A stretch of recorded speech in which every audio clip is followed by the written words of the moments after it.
So, quick correction from the last episode, though I'm sure I noted that also, but that Commander Tax does not add to Grenzo's effect.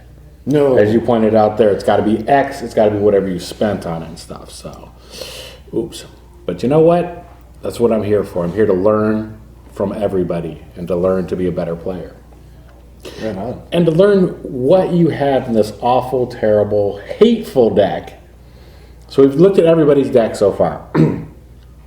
Not the main decks or whatever, but we've all taken a turn talking about a specific deck and breaking it down. And you're breaking down your archenemy deck, right? Well, yeah, one of the archenemy decks, right? Yeah, most definitely. It's the most. This is, for me, because there's just no stopping it once it gets rolling.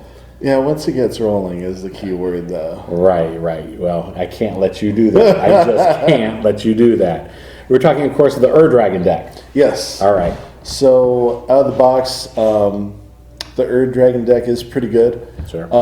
And then with some tweaks, it just gets better. It's ridiculous. Just ridiculous, stupid, just ridiculous. But anyhow, so lands, are there different lands that you've added to it, or there were some that already came, or what's... Key lands are lands that are, that just crank out whatever mana you need. Okay. Because it's a 5-colored deck. Okay, so that's what I was going to say. We can see it on the screen here and stuff, but the Dragon is a dragon that puts more dragons into play. It does all kinds of ridiculous stuff. So the main function of the Dragon in my deck is to make my dragons a little cheaper. With that eminence and so, okay. Right, with eminence. So what's really important is to bring out lands that fix my mana, basically. Okay. Unclaimed Territory came out in Ixalan, which is freaking fantastic. Yeah, absolutely. I never named Pirate. I always name Dragons. I was going to say, it should be Wizard. It should say Wizard on there because that's what it's used for. I guess you're using it for Dragons, though. All right. But yeah, like Unclaimed Territory, Command Tower, Sure. I don't have City of Brass. Like, I try to keep it a little budget. Okay. I didn't want to put in, like, ridiculous cards. Okay. Trying to keep the power level kind of, Not scaled really. down. Yeah. Things just synergize really well in this deck. Okay, let's yeah. So that's really important for lands. Another thing I wanted Crucible to focus... of the Spirit Dragon and Path of Ancestry. Okay. Yes. So Path of Ancestry gives you any color that's within your commander's color identity. Right. That's all of them. Yeah. And it comes with the added bonus of letting you scry one if it shares a creature type. Sure. So I'm playing all dragons. All dragons, all the time. I get to scry one all the time. Crucible of the Spirit Dragon, it's basically a mana battery, if you remember those. Yeah. So basically you just you store a bunch of mana on a land and you remove X storage counters for whatever combination of mana you want. Right. Okay, and then following up on the theme of the Dragon, I have several cost-reducing effects in the deck. Right. I have creatures that reduce the cost of my dragons, and I have one particular artifact that I think was pretty good for this purpose is Herald's Horn. Okay. So you choose a creature type when it comes into play. Wizards. And it reduces the cost by one of those creature types. But also, during your upkeep, you get to look at the top card of your library. If it shares the creature type of your commander, guess what? You get to put that card into your hand. Oh, it's sick. Awesome. Sick. Another thing that I've noticed, and we'll get to those creatures later on, but another thing that I've noticed is that I play a lot of legends in this deck. Yeah. So one particular legendary artifact or equipment I wanted to add was Helm of the Host.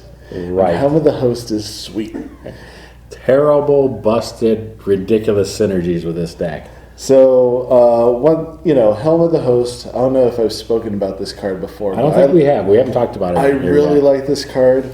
It makes tokens of your whatever it's equipped to. Right. And if it's legendary, it's no longer legendary, when it comes to those tokens. So, and they have haste. So, now you see why he's arch enemy every time.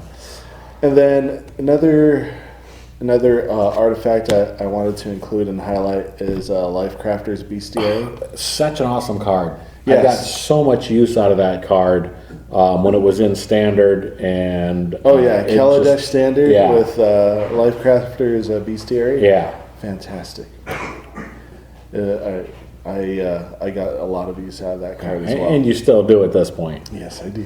Yeah. Okay, so touching on the legendary creatures, I chose 3 to kind of highlight what this deck is doing. So I'm casting a bunch of dragons, and what's really awesome is awesome. He means awful. It's really awful.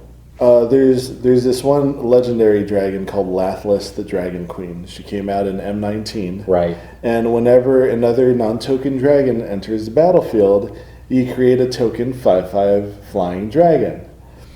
Also, she has an activated ability, which is I think it's won me a game before. I'm sure it has. Basically, it's 1 red and 1 generic, and dragons you control get +1/+0. So it's a team-wide fire breathing. Sure. Sick. Especially if you have all those tokens. And anywho, moving on. Yeah. Next one, and this is the newest addition I have in this deck, is Drakuseth Maw of Flames. And the last time I played this deck, I was able to bring this out and have it do stuff and do work with it. And it does stuff. Yeah. So it has a triggered ability. Whenever Drakuseth Maw of Flames, and it's a 7/7 by the way. Right. Whenever Drakuseth attacks, it deals 4 damage to any target and 3 damage to each of up to 2 other targets. Ridiculous. So there's flame going to the face, flame going to little X3 creatures and taking those out. Right. It's with the Helm of the Host, if it's on there and stuff, it's ridiculous. Just flames arch enemy. And finally, I have Salumgar, the Drifting Death. It's another trigger when you attack. Just that this trigger triggers off of any dragon you control. So it's whenever a dragon you control attacks, creatures defending player controls get -1/-1 until end of turn. So if, let's say, I attack with 5 dragons, then all of my opponent's creatures get -5/-5. It's basically a built-in board wipe. Yes, indeed. Yes. Sick. Fantastic. Sick. So, synergies, right? Right. Okay, so how do I power out these cards? Lots of ramp. So, so to highlight that, I've got Farseek. So I'm highlighting the sorceries now. So I've got Farseek to kind of power out some mana, alongside with effects like Herald's Horn and the Eminence, effect. I'm able to cast dragons for very quickly. 2 mana. Right. 2 mana a dragon. If I need a dragon or a specific dragon, I have Eldritch Evolution. Right. Which is kind of a one-off birthing pod. Okay. So when you cast a spell, it's 1 generic, 2 green. You sack a creature, and you look through your library for converted mana cost X or less, where X is 2 plus the converted mana cost of the dragon you sacked. So if I need a big fatty dragon, it's not that difficult. Yeah. And finally, the last sorcery to highlight is Earthquake. Now, Earthquake is cool because Earthquake is sweet. Because all my dragons are flying. All are flying, exactly. So not only am I taking out all these ground creatures, but I'm, hitting my opponents for X. X, whatever X might be. And so this brings me to I think, the most powerful permanence in this deck. Okay. Okay, so yeah, I'm able to cast big fatty dragons, big fatty boom booms, right? Love them. But the extra value that you get from those dragons with these cards, I want to highlight. So first and foremost, I'll highlight Teamer Ascendancy. Right. So Teamer colors, creatures I control have haste. And whenever a creature with power 4 or greater enters the battlefield, I draw a card. I think virtually every one of those dragons, Yes. 4 or greater. Every single one. Everyone. Well, every single one. Every single one. Okay. So, yeah. So that's added value, right? For sure. Also, along the same vein as Kindred Discovery, it's a 5 mana enchantment. I choose a creature type. Wizards. And whenever a creature I control enters the battlefield or attacks of the chosen type, I get to draw a card. Sick. So that's pretty good. It's all right. Next up is... I've got to interject at this point. You've said before that you lose often, and that we pick on you, that we attack. Not that you never that we pick on you, but I've asked you... And I think this proves it. Do you deserve those attacks? Do you deserve to be attacked first? Yes, this is why. Yeah. Probably so. Sure. Anyhow. Wait, am I the baddie? 2 more spells I want to highlight. Dragon Tempest, which gives my flying creatures, when they enter the battlefield, it gives them haste for the turn. So it's the only turn you need it on. So yeah. And also, whenever a dragon enters the battlefield under my control, it deals X damage to target creature or player, where X is equal to the number of dragons I control.